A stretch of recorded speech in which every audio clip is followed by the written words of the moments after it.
పవన్ కళ్యాణ్కి సంబంధించి ఏదైనా మాట్లాడితే ఆయన ఏదైనా తీసుకొస్తే అది నెక్స్ట్ 10 తరాలకైనా కూడా అరే ఈయన ఒకనొక టైంలో ఇంత మంచి పని చేశారని గుర్తుపెట్టుకునే విధంగా తీసుకొస్తున్నారు.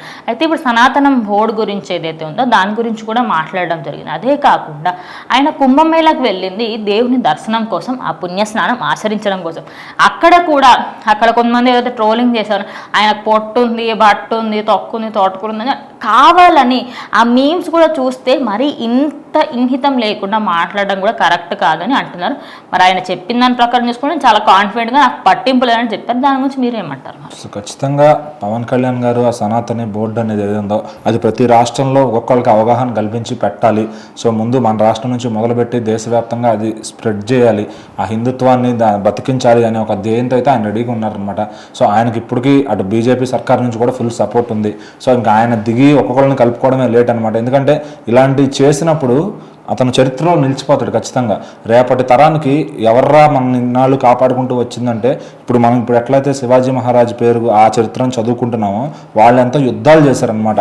అంటే ఒకప్పుడు బ్రిటిషర్స్ రూల్ చేశారు, దానికన్నా ముందు కొంతమంది ఇటు దేశాన్ని నాశనం చేయాలని ట్రై చేసిన వారిని శివాజీ మహారాజ్ వాళ్ళు ఎట్లా అంతరించారు, వాళ్ళు ఎట్లా నిలబడ్డారు, ఆ తర్వాత ఎవరు కాపాడుకుంటూ వచ్చారు, ఇదంతా కూడా ఇప్పుడు నేర్చుకుంటున్నట్లే నెక్స్ట్ తరాలకి చెప్పాలంటే ఇట్లా పవన్ కళ్యాణ్ లాంటి వాళ్ళు జనరేషన్ ఒకళ్ళు ఉండాలి ఖచ్చితంగా. సో ఎందుకంటే అతను ఒక హిస్టరీలో నిలబడిపోయే వ్యక్తి కాబట్టి అతను ఏది చేసినా ఇప్పుడు ఒక మాట మాట్లాడినా ఒక పని చేసినా కూడా తను చేసేది 10 తరాలకు ఉపయోగపడేటట్టు చేస్తారనమాట. సో ఆ విధంగా ఆయన ఆ ప్లాన్ చేస్తున్నారు ఖచ్చితంగా. దాని గురించి అయితే అది చాలా ఈ 5 ఏళ్ళు కాదు ఇంకా చాలా తరాల్లో చూడబోతున్నారు ఆయన చేసే మంచి పనులన్నీ కూడా. సో అన్నింటినీ ఆయన అనుకున్న విధంగా కొంచెం ఆ టైమింగ్లో చేసుకుంటే ఖచ్చితంగా 100% సక్సెస్ రేషియో అనేది ఉంటుంది. సో ఇన్నాళ్ళు వెయిట్ చేసి గెలిచిన ఆయనకి అట్లాంటివి చేయడం పెద్ద సమస్య కాదు. సో జనాలకి అలవాటు అయిపోయారు, జనాల్లోకి వెళ్ళగలుగుతారు, ఆ భయం లేని వ్యక్తి కాబట్టి ఎక్కడి దాకన్నా వెళ్తారు అది క్రియేట్ చేయడం కోసం. తర్వాత ఏంటంటే ఆ పర్సనల్ ట్రాల్స్ ఏవైతే చేస్తున్నారో అవన్నింటికి ప్రిపేర్ అయ్యే దిగాయని చెప్పారనమాట.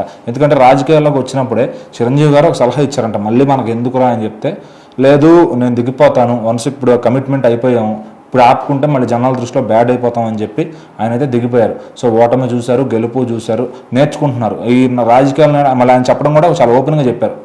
చంద్రబాబు గారిని చూసి నేను రాజకీయం నేర్చుకుంటాను, ఎందుకంటే ఆయనకు 40 ఏళ్ల సుదీర్ఘ అనుభవం ఉంది. సో ఇప్పుడు ఆయన చూసి నేను నేర్చుకుంటాను, నాకు ఇంకో 10 ఏళ్ళకి అలవాటు అవ్వచ్చేమో. సో ఎట్లా చేయాలి, ఏంటి, ఖర్చులను ఎట్లా విభజించుకోవాలి, ఫండింగ్ ఎట్లా రాబట్టుకోవాలి, ఇవన్నీ నాకు అంతగా తెలీదు. సో నాకు అవన్నీ ఆయన చూసి నేర్చుకుంటాను, ఇంకా ఇతరత్ర సీనియర్ లీడర్లను కూడా చూసి నేను ఇన్స్పిరేషన్ తీసుకుంటాను ఆయన చెప్పారనమాట. సో ఇలాంటి మనిషి లీడర్ నిజంగా రాజకీయం నేర్చుకుంటే అదే ఇలాంటి మనిషి ఒక లీడర్ స్వభావం ఉన్న వ్యక్తి రాజకీయాలు నేర్చుకుంటే ఖచ్చితంగా దేశ రాజకీయాలను చేసాం శాసిస్తాడు అంటంలో ఎటువంటి సందేహం లేదనమాట. ఎందుకంటే మరి అది ఈయనకున్న క్యాపబిలిటీ అది. సో ఆ మధ్యలో ఇప్పుడు ఈవెన్ మోడీ గారిని కూడా ట్రాల్ చేస్తారు. ఏంటంటే ఒక గ్రేట్ పర్సన్స్ని ఎప్పుడు కూడా ఎంత పొగిడే వాళ్ళు ఉంటారు అంత పర్సంటేజ్ ట్రాల్ చేసేవాళ్ళు కూడా ఉంటారు. సో వాళ్ళందరినీ పట్టించుకుంటే ఆయన ఈ స్థాయిలో ఉండేవాడు కాదు, అక్కడ ఓటమి దగ్గర ఆగిపోయాడు ఖచ్చితంగా. సో మనకి అప్రైజెస్ తీసుకోవాలి, బ్యాడ్ కామెంట్స్ కూడా తీసుకోవాలన్నమాట. అప్పుడే ఒక స్టార్ నెట్గా పరిణితి చెందుతారనమాట. సో మరి ఈయన అన్ని స్టెప్స్ చూసుకుంటూ అతను సినిమాల్లోకి వచ్చిన నెంబర్ 1, రాజకీయాల్లో ఉన్న నెంబర్ 1 అనే విధంగా వాళ్ళ ఫ్యాన్స్ కూడా 24 గంటలు ఆయనకి నిలబెట్టుకుంటూ ఉంటారు ఇది. సో ఏంటంటే అది ఆ కోఆర్డినేషన్ అనేది ఫ్యాన్స్కి హీరోకి మధ్య అట్లా ఉందన్నమాట. సో మరి రాజకీయంగా కూడా ఆయనకు చాలా మంచి భవిష్యత్తు ఉంది. ఇప్పుడు ఈ సనాతన దానిలో కూడా సక్సెస్ అయ్యాడు అంటే కనుక ఇంకా తర్వాత హ్యాటర్స్ పెరుగుతారు, అదేవిధంగా చరిత్రలో కూడా నిలిచిపోతారు.